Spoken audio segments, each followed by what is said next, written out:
Right, ladies and gentlemen, recently I've been going through a depression session. Why?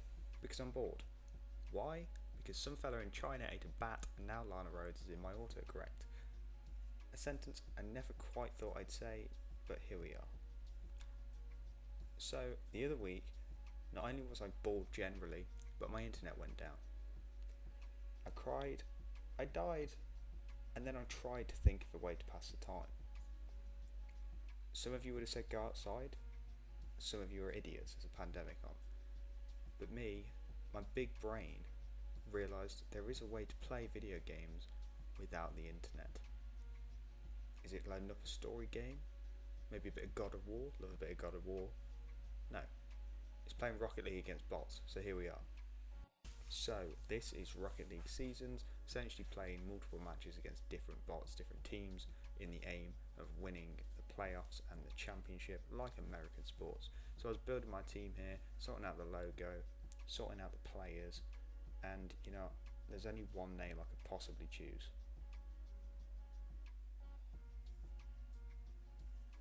I also went for quite an ominous logo, as if I was actually hunting them. I didn't realise this at the time, but it's a bit more predatory than I imagined it. So when it came to picking my teammates, I chose Sundown, lovely little saucy little breakout for those like flip resets and whatnot, and Tex, a beast of a car, supporting America. What more could you want from an enforcer? Game 1 was against the Mammoths. That's the setup.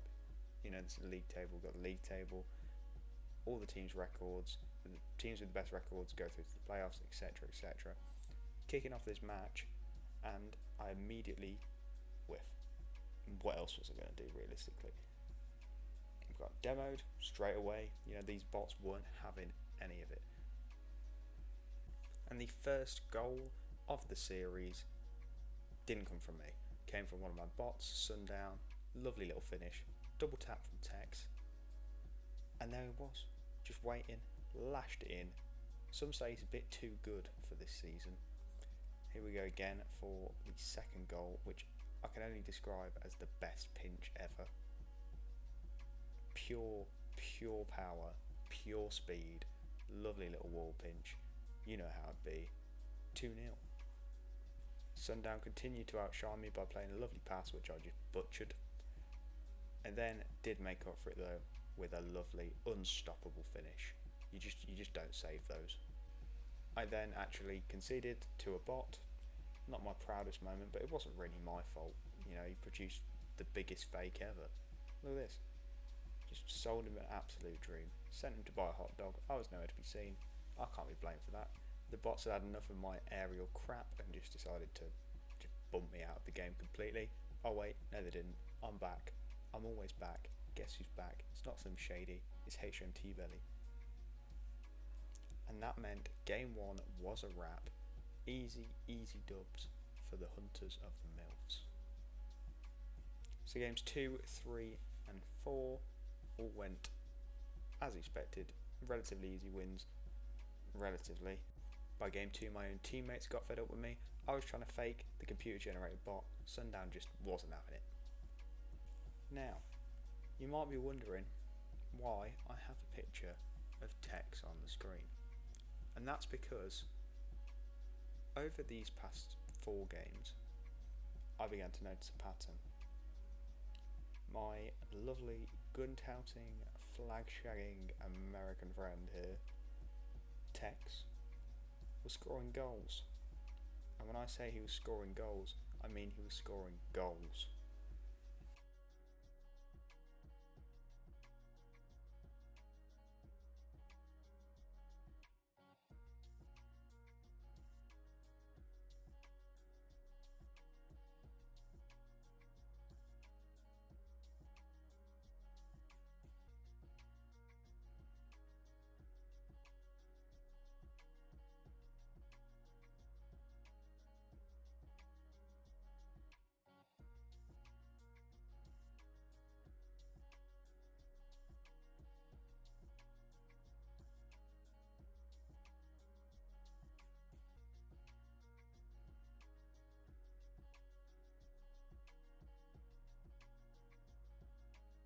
Now, going into Game 5 of the season represented around about the halfway mark, given that we're playing 9 games in the regular season.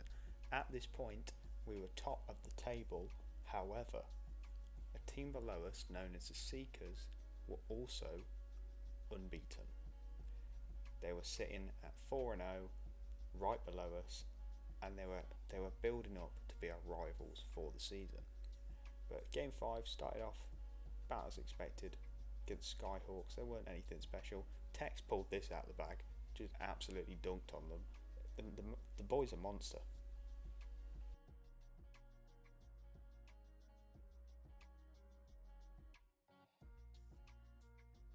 I then added some spice to the sauce by scoring a nice cheeky little goal on 420, which leads me into my next tangent, my only tangent really of the video.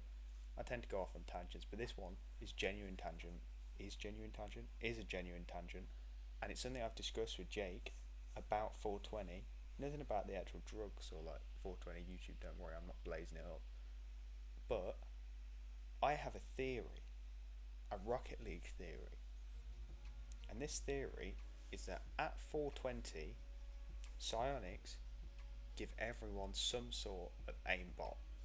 I know you're saying, oh Harry, you're mental, what are you on about? Yeah, you have been blazing it up. Yep, druggy. No, I haven't, for starters. But I have some sort of proof. It's not concrete, but over the past kind of few weeks, months, I've noticed a lot of goals get scored at 420, whether for us or the other team. And Jake has admittedly put up an argument, the same argument I'd make if someone told me this, saying you only think there's been a lot of goals because you've only noticed the goals scored on 420, but that's not right. Like, I understand that argument, I use that, it's the same self-fulfilling prophecy, Jesus Christ. This is completely unscripted, by the way, this tangent, which is why you're hearing all the errors. Yeah, self-fulfilling prophecy, where you see things that aren't there, blah blah blah. Same with horoscopes, stuff like that. But this isn't the case, because I've been noticing other goals as well, but also the sheer amount of goals I've noticed and point out to Jake, because I do it every time, that are on 420 means that such a large amount has been scored on 420, and there's not that many goals generally in our games. So I genuinely, and that was the second one of this video, by the way. I think I cut the first one, but that was the second goal scored on 420 in like 5 games, against bots that is as well. So I genuinely believe Rocket League Psyonix boost people's aimbot on 420 to make more goals go in. But that's just a theory. A game in theory. MatPat, please don't sue me. And the Skyhawks do get one back here, but then Tex, being Tex, just buries every single chance he gets. I don't know what this dude's on. He's on some sort of performance enhancing boost, because my god, everything he touched went in. He's just insane. He's the best bot in the world, and I don't know why. Okay, now we concede again.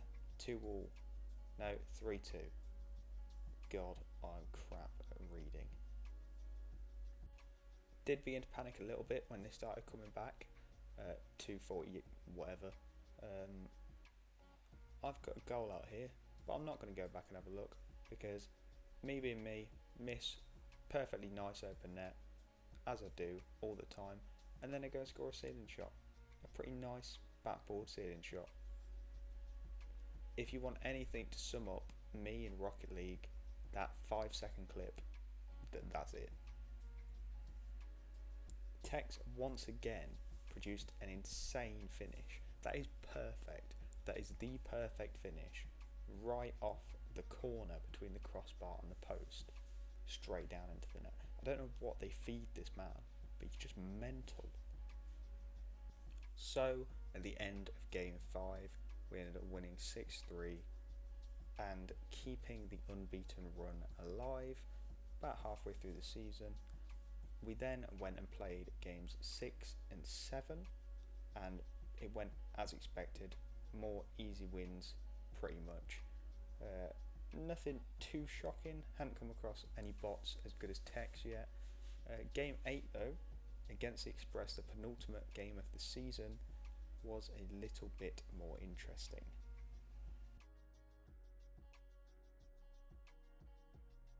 And by interesting, I mean we spanked them and then shagged their mothers, because quite frankly, this was just a demolition. We finished it off, hit the double digits, game over, I'll go off a little aerial. You're not stopping me. I'm just too good. I'm just at another level to these bots. Which I'd like to think I was, but I think this kind of proves it.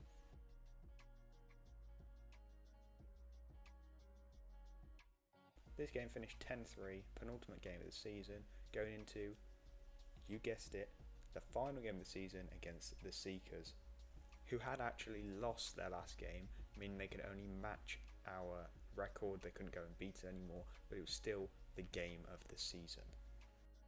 And so the stage was set, Champions Field, the game all the eggs have been waiting for, all of you guys have been waiting for if you made it this far into the video. I don't know how you've made it this far into the video, but well done. And here we are, Hunters versus the Seekers for the top spot in the league season. Started off very well, literally pretty much straight from kickoff. I banged it in, sniped it, doing what I do, showing these bots who's boss, until that happened. When it hit 1-1, I have to admit, did get a little bit worried that my unbeaten streak was going to end, purely because they were supposed to be a really good team. I wasn't really that worried for long though, mainly because Tex, just everything he touches turns to gold. The boy is a generational talent. Sir Alex Ferguson described him as the best player he'd ever seen. Arsene Wenger said he almost signed him when he was 14 from the French 4th tier. Again, just finish them off. The Seekers genuinely were one of the easier games this year. I thought they were going to put up a real fight. I thought the computer would have told them to be good. It didn't. They scored a couple of goals on me, but ultimately I just dominated. Like, Tex was there again with a big finish, making it 5-1.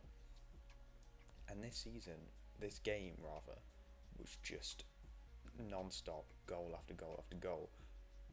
And a real letdown, to be honest, because I really thought this was going to be a really tight game. If I was going to lose my unbeaten streak, it would have been to the Seekers because of how good they were.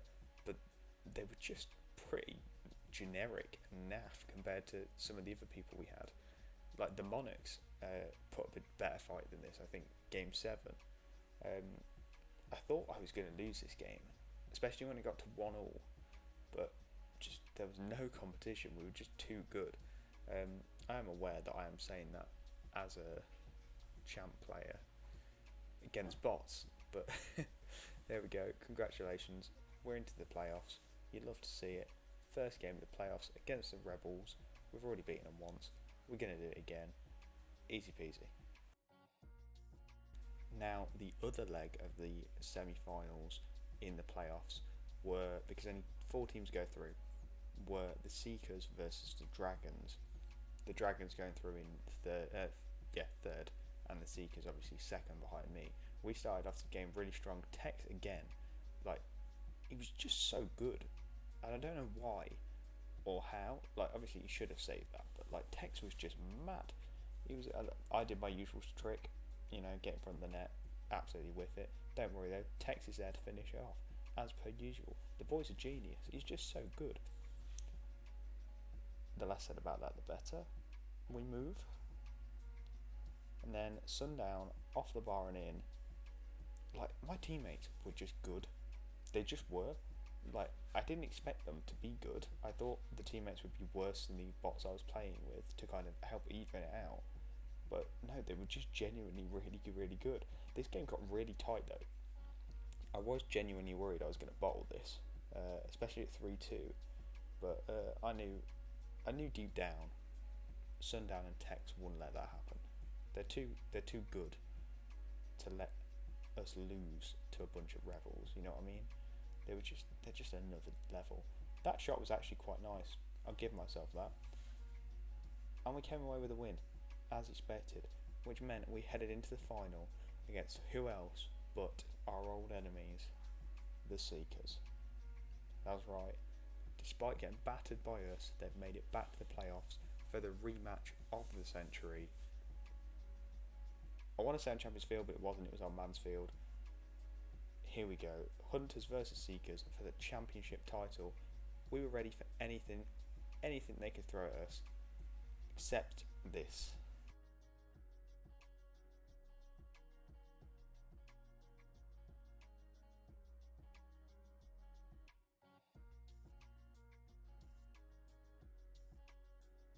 That's right.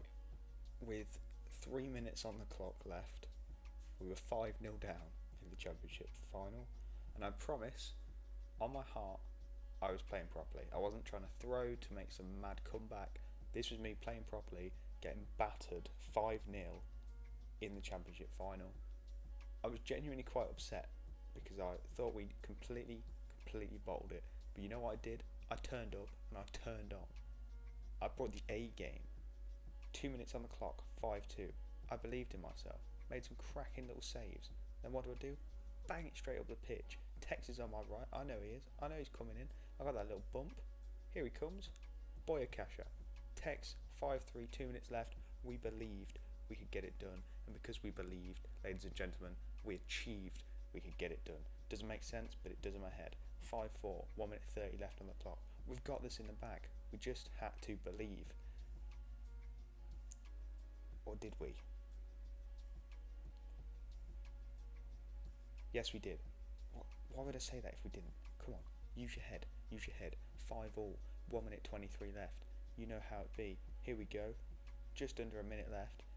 We needed a win. Obviously, to win the title. What do? Produce one of the best shots I've ever scored, online, offline, in training. You know, I'm a big game player, made for those big game moments. And there we are, 6-5, 42 seconds left on the clock. The comeback was complete. The greatest comeback in the history of Rocket League, in the history of any sport, in the history of life. Greatest comeback ever. Tex put the icing on the top. 7-5, 35 seconds left. The Seekers thought they had it. They're bottle jobs. They're just bottle jobs. Kept peppering on it. I was saying, no thank you. Not happening. You're not coming back into this. You let us get in and we're staying in. It's warm, it's cosy. I'm not going out. We just controlled the game. Last 10 seconds, kept the ball, played the possession game, played it well, and won ourselves the Rocket League Championship. That's right, the MILF Hunters went on the prowl, and my gosh did they find some prey. Champions of the world. Enough said. Good night.